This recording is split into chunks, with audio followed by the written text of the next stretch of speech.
Hello, hello, welcome to the second edition of my film diary where I'll be talking about all the films I watched in August, but first let's have a moment of silence for the end of summer, shall we? I will be starting my master's program in a few days, so I'm hoping I'll be able to continue making these videos during the school year, but we'll see where the tide takes us. And before I get into it, I do want to briefly talk about a friend of mine who mockingly asked me why I make these videos, and the answer is I just really like discussing films, whether my opinions are eloquent or not.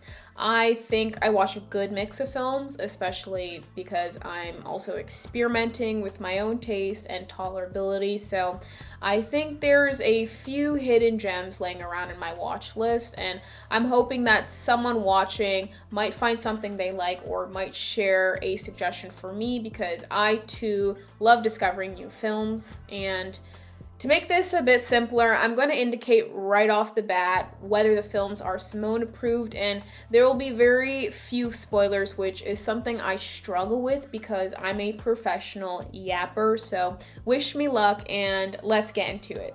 The first watch of the month was Filth, directed by Jon S. Baird. Definitely Simone approved. It's a 2013 crime comedy about a mentally unstable, drug-addicted cop played by James McAvoy. I don't know what it is about this man, but even when he's playing a good guy like young Charles Xavier, he's still giving creepy, right? Anyhow, for me, Filth was a 3-star film. It's on par with Trainspotting, and it's surprisingly touching with a very dark sense of humor. So unless you're a prude or under a certain age, I do think it's one of those films that everyone should watch at least once in their life. Next up, we've got Solstice, directed by Daniel Myrick. Not Simone approved. It's a 2007 horror mystery about a twin who goes on summer vacation with her friends and begins having these supernatural visions about her recently deceased sister. I give Solstice 1.5 out of 5 stars because the mystery was far too drawn out, the special effects sucked, and it was ultimately a very bland film other than the twist at the end. I honestly watched it out of boredom and curiosity and would not really suggest that anyone else repeat that mistake. At number 3, we've got The Matrix, directed by the Wachowski sisters. It's a rewatch, so it's definitely Simone approved, and I feel like I don't have to explain much because it's The Matrix, but I'll do it anyways. It's a 1999 action sci-fi about a hacker who gains awareness that reality isn't what it seems to be, and he bands together with a resistance group to fight a war against artificial intelligence. The Matrix is a 4-star film in my books. It's very Y2K coded, and some people may not know this, but The Matrix is a loose interpretation on Plato's allegory of the cave, which is something I always found to be so cool because it's a philosophical teaching about truth and perspective told in a contemporary format. But beyond that, The Matrix is honestly such a fun ride. It's iconically stylish, the dialogue is unintentionally hilarious. I know Kung Fu. And the choreography for the action sequences are just incredible. I'm honestly debating about whether to be Morpheus or Mace Windu for Halloween, bald cap and everything, and after this rewatch, I think Morpheus might be the winner. Next up, we've got American Psycho, directed by Mary Harron. It's another rewatch, so it's definitely Simone approved. American Psycho is a 2000 horror comedy that follows an investment banker who's struggling to maintain his appearance and social stature as he spirals into insanity. I give it 3.5 out of 5 stars. Honestly, American Psycho is something of a comfort film for me because of its humor and its relatability about wearing a mask and having to keep up appearances. And of course, the social commentary and Christian Bale's performance are major factors that make it such an appealing film despite its violence and quote-unquote bloodshed. At number 5, we've got the Ocean's 11 remake, directed by Steven Soderbergh, and is definitely Simone approved. It's a 2001 crime comedy about a thief who just got released from prison and right off the bat is planning a major casino heist, which is partially designed to win back his ex-wife. Ocean's 11 is a 3-star film for me. The entire cast is so beautiful and gives their absolute best. It's witty, it's romantic, the costume design is fresh as fuck, and it's just a very cool and stylish heist film that I think everybody would have a good time watching and maybe even get inspired to pull off a heist or two. That's definitely how I felt after watching it. At halfway through the list, we've got Awakenings, directed by Penny Marshall, and is 100% Simone approved. Awakenings is a 1990 melodrama about a reserved research physician who uses an experimental drug to awaken catatonic patients at his hospital. Like most information in my brain, I found out about Awakenings from a really funny Family Guy episode. You know, in Awakenings, Robin Williams tossed a baseball to Robert De Niro, and he snapped out of it and caught it. Maybe we do that? Chris, you doing okay? It's Mom and Dad. We thought we'd... Awakenings! Peter, I'm not sure that's Awakenings! You're gonna hurt him if Awakenings! Thank you, Seth MacFarlane, for the indirect introduction, and I give Awakenings 3 out of 5 stars. You know, it's honestly such a touching and intimate film about trusting your gut and trying to make the best out of the life you're given, regardless of your circumstances or impairments. So if you're in the mood to shed a few tears, I would definitely check it out on Netflix. Up next, we've got The Piano Teacher, directed by Haneke, which is Simone approved, but with caution because it's a very bizarre 2002 erotic romance about an introverted, masochistic piano teacher who succumbs to the seduction of a student. And funny enough, I heard about this film from Louis C.K., and then I also came across it on Letterboxd, so I said, why not? I'm trying to explore more foreign films, so for me personally, I try to be open to anything, and despite how strange and uncomfortable The Piano Teacher was to watch, I still give it 3.5 out of 5 stars because it really offers an interesting perspective on stoicism and what can happen when you repress your emotions and natural desires too much.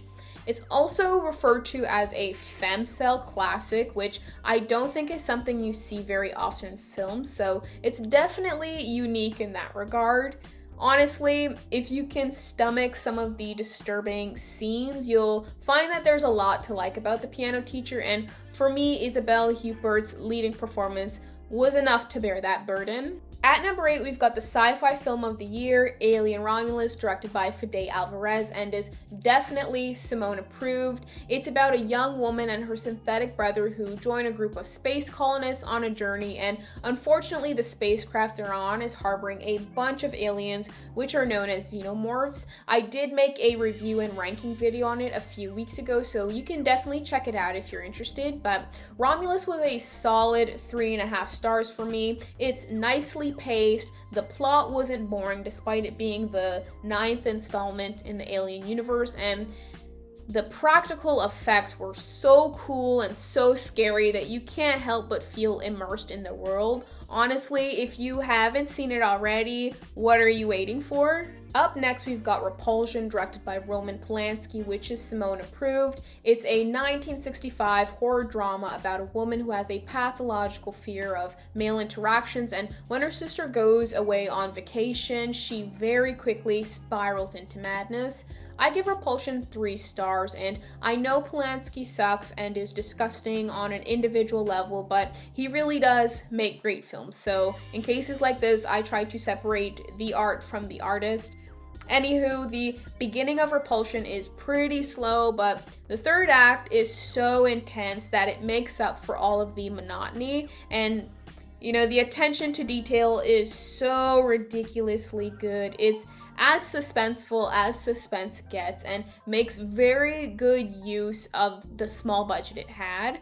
I wouldn't recommend it to everyone because it's eerie and a bit disturbing, but if that's your forte, then definitely go for it. At number 10, we've got Blink Twice by Zoe Kravitz, which is definitely Simone approved. It's a crime thriller released this year about a waitress who befriends a tech billionaire and joins him for a vacation on his private island, but unfortunately the men on the island are creeps and end up taking advantage of the woman, and it's all very eyes wide shut. I give Blink Twice 3 stars because it really was an interesting mystery that I feel mirrored society and our foolishness very well. The performances were great, there were a lot of fun moments, and it does a great job of pulling you in as the characters unravel these very cryptic clues about the island and why they're really there. At number 11, we've got Fallen, directed by Gregory Hoblit, which, despite some of the poor ratings, is definitely Simone approved. It's a 1998 crime thriller about a decorated police officer who witnesses the execution of a serial killer that he put away and soon after finds himself targeted by the occult. I give Fallen 3 stars because it was really just interesting to see a rational skeptic find themselves in an unexplainable situation, and I really enjoyed seeing the similarities it bears to Oz Perkins' Longlegs. The performance by Denzel Washington is so crazy. He's got the same presence in Fallen as he had in Training Day. Yeah, that's right, you better walk away. Go on, walk away, because I'm going to burn this motherfucker down. King Kong ain't got shit on me! Which was just intense and magnetic. Fallen is mysterious, emotionally captivating, and the twist at the end was really good. And whether you're religious or not, I think it will probably leave you with a sense of uneasiness regarding the occult, which probably means it did its job as a film. And lastly, we've got The Crow remake directed by Rupert Sanders. I just made a video about this yesterday, and it is definitely not Simone approved whatsoever. The Crow remake follows 2 soulmates who escape rehab, fall in love, and are murdered by a crime lord, and one half of the couple is revived by the supernatural entity known as the Crow. This may sound harsh, but I give The Crow remake 1 out of 5 stars because the story was so poorly adapted from a pre-existing version of The Crow that was solid in every way possible.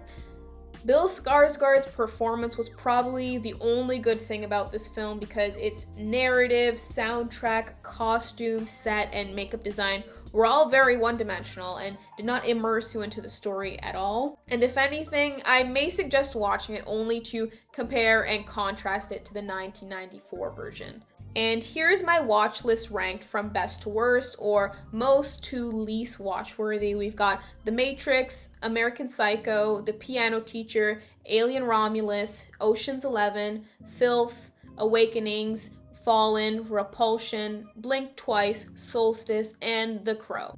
And as always, thank you so much for watching. Don't forget to like and subscribe, and also let me know if you end up liking anything from my film diary, if you have any film topics you'd like to see discussed, or if you have any recommendations of your own, because I love finding something new to watch, and I love it more when it's a personal suggestion, you know? You guys can say hi to Aaron in the background here. Anyhow, I'll see you guys sometime soon. Cheers!